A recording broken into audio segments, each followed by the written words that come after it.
Hello guys! Welcome back ulit sa ating social media platform dito sa kay Lolo Mets. So, ayan. So, dapat guys, gagamitin talaga natin ang pananalitang Lolo Mets at social media platform. Or kung mahihirapan tayo sa pananalita ng social media platform, sasabihin na lang natin na platform dito kay Lolo Mets. Ayan. Depende na po sa inyo kung ano yung tawag nyo dun para hindi lang mapigkas ang pangalan ng social media platform ito. So, ayan, para iwas tayo sa violation. So, ang pag-uusapan naman natin ngayon guys, um, kung paano tayo kumuha ng video or ng ating i-upload sa kay Lolo Mets dito sa kanyang platform. Ayan, dapat ang ating pagbi-video ay nakakoncentrated and then at nakakonsentrate ang ating utak na hindi tayo naggagawa ng mga scripted.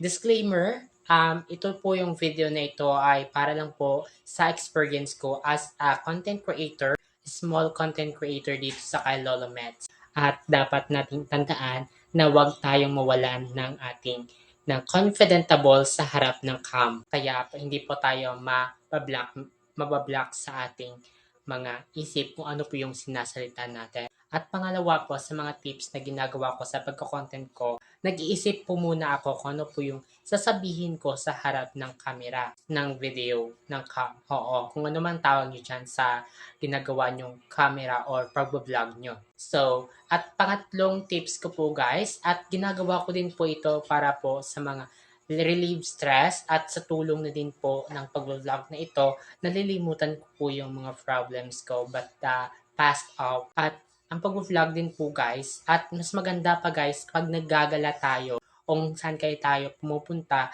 na mga lugar. Yun yung mga tulong para sa pagko-content. So by the way, it's sa asyenda na tinitira namin noon. So actually, nandito na kami ngayon sa bahay na pamimigay ng gobyerno. So actually guys, pag-uusapan natin about sa pag-vlog at sa pagko-content ko or pag-vlog ko guys sa almost 2 years guys, kasi tigil-tigil din ako sa pagko-content dahil dahil nga sa gadgets na ginagamit ko actually. So thankful po ako guys kasi we have in Koya.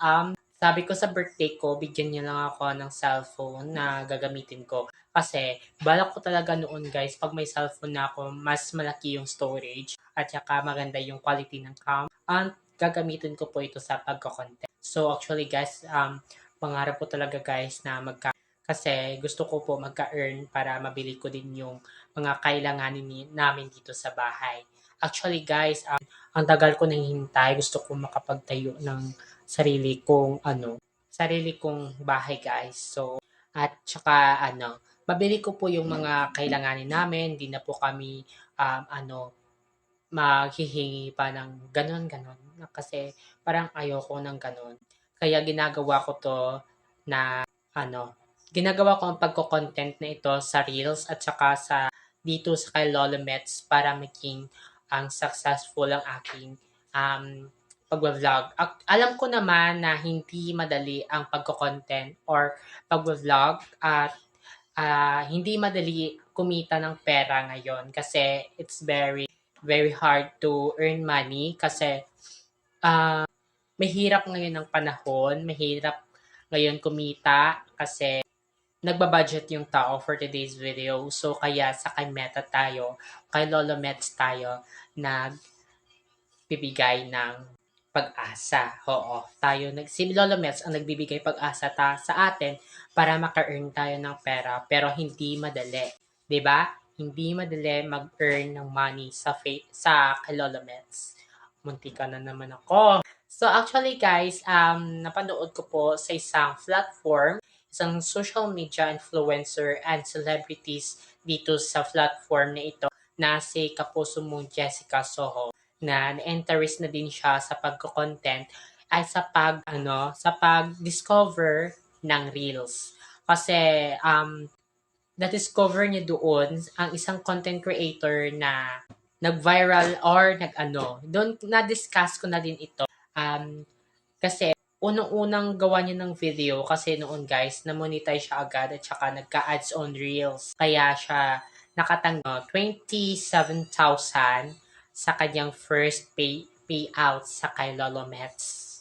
Kasi nakatanggap agad siya ng ads on Reels. At saka marami pang ibang unlock dito kay Lolo Mets. So kasi nang tinitingnan kasi ni Lolo Mets kung maganda ba yung performance ng content o videos mo. Hindi ba vlog or maganda pa yung paggawa? Dapat be creative kasi sabi ni Lolo Mets. Kasi para ma-explore or kumbaga ginagawang helpful ni Lolo Mets ang pagko-content na dapat be creative ka at magaling kang mag-edit kasi yun yung gusto ni Lolo Mets. Hindi pwede na kumuha ka ng ibang contents at i-upload mo sa mismong page mo. Bawal pala yun. So, ayun. Sorry guys, nakalimutan kong next. So, ito na yun. Ang pag-reels kasi at more creative kasi sabi ni Lolo Mets.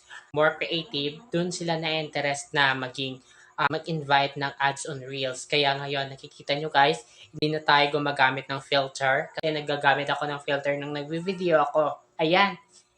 Inamin ko na ha, hindi ako nagtago. So, gumagamit ako ng filter noon, pero ngayon, hindi ako gumagamit kasi may magandang si cellphone ko ngayon. Maganda siya, yung ng camera niya maganda. So, ayan. Kitang-kita pa yung yung noo ko guys, kitang-kita nyo yan. Walang filter yan ha. So, ito na guys, be creative talaga, sabi ni Lolo Mets. Kaya, mag-video tayo ng originality, national identity. Nakikita talaga kung ano yung nasa atin, kung ano yung tinatago natin. Ayan. So, nakikita nyo guys, harapan ko na pong pinapakita yung sarili ko.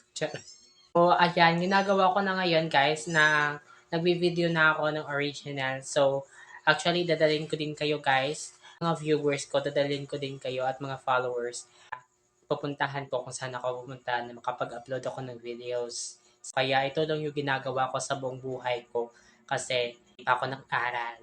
Actually guys, ito yung ginagawa ko guys para makapag-earn sa kay Reels, kay Lolo Mets. So maraming salamat guys. Sana nanood kayo ng hanggang dulo dito video na ito. Maraming salamat guys and God bless you all. Good evening.